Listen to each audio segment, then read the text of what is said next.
राम जी राम।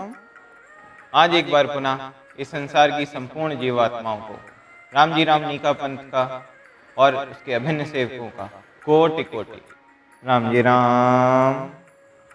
कि ऐसी वो आषाढ़ मास की तीज थी कि जिस दिन सदगुरु वीरमदास जी महाराज ने सदगुरु सुखराम जी महाराज को दीक्षा दी। जैसा कि बहुत ही सुंदर दिवस एक बार पुनः अपनी पुनरावृत्ति करता हुआ प्रतीत हो रहा है।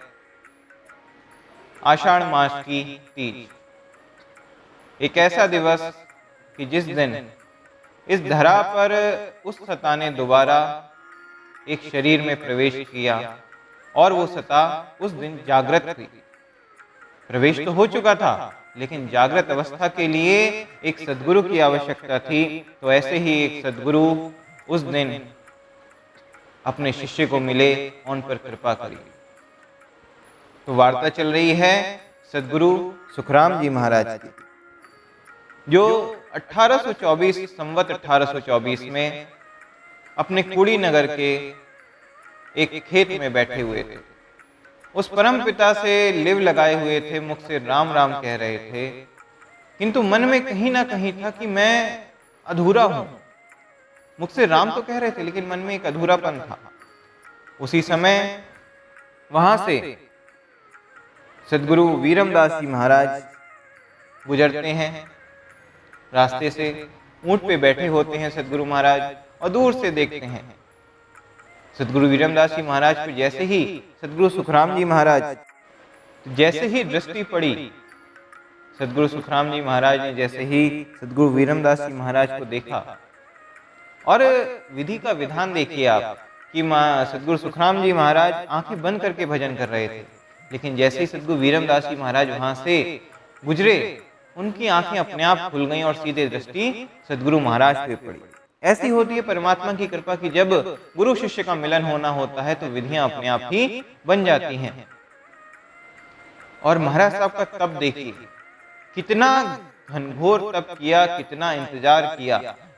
और यही हमें शिक्षा भी देता है कि संतोष वाकई में क्या होता है, शीलता वाकई में क्या होती है। कि 1773 में आपने अवतार लिया और 1824 में जाके आपको सदगुरु महाराज मिले। आपने करीब 40 साल राम नाम का भजन किया, लेकिन सदगुरु नहीं मिल पाए। सदगुरु की तलाश में रहे, क्योंकि वो चीज अनुभव नहीं हो रही थी जिस चीज के लिए आप आए थे, जिस चीज के लिए परमात्मा ने आपको भेजा था। कि वो सत्ता का अनुभव नहीं हो रहा था, वो शब्द प्रकट नहीं हो पा रहा था। तो हर पल जैसे मछली तड़पती है आधे पानी में, वैसे ही सदगुरु सुखराम जी महाराज की आत्मा तड़प रही थी। तो जैसे ही महाराज साहब ने सदगुरु वीरमदास जी महाराज को देखा, उनके चरणों में जाकर उनको दंडवत प्रणाम किया, कुछ नहीं कह पाए, बस आंखों में आंसू आ गए।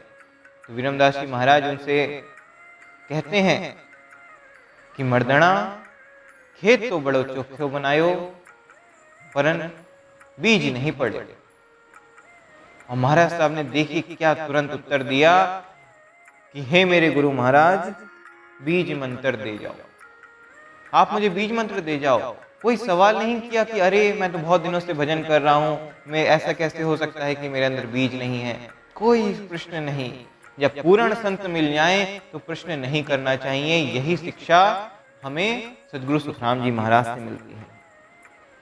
और जब तक पूर्ण संत ना मिल जाए तब तक हमें अपनी तलाश समाप्त भी नहीं करनी चाहिए, क्योंकि जिस दिन शब्द प्रकट होगा उस दिन आपको स्वयं पता चल जाएगा कि मेरे सदगुरु महाराज संपूर्ण हैं। मुरधर देश में गांव कूड़ी बसे, संत सुखराम जहां भगत कीवी। संवत 1800 बरस 24 में मास आषाढ़ हर शरण लीवी। बार गुरुवार सुन परवस सुदेयो, तित सो तीजता दिन होई। लिख के नाव हृदय उर धारियो, सुनो परिणाम सब संत लोई। आषाढ़ मास की तीज को सदगुरु वीरमदास जी महाराज ने कृपा करके सदगुरु सुखराम जी महाराज को नाम दान दिया, बीज मंत्र दे दिया। और यही हमें, और इस घटना से हमें क्या क्या सीखने को मिलता है, क्या क्या सीख मिलती है कि जब तक पूर्ण संत नहीं मिल जाएं तब तक अपनी तलाश बंद ना करें, और जब पूर्ण संत मिल जाएंगे तो शब्द अवश्य ही प्रकट हो जाएगा, और जिस दिन शब्द प्रकट हो जाएगा उस दिन आपको 3 लोक सामने दर्शने लगेंगे, अंतर नेत्र खुल जाएंगे। यही उस परम पिता की, उस सदगुरु महाराज की महिमा है। जो सता है वाकई में वो परम सता है। इन्हीं शब्दों के साथ सभी को राम जी राम।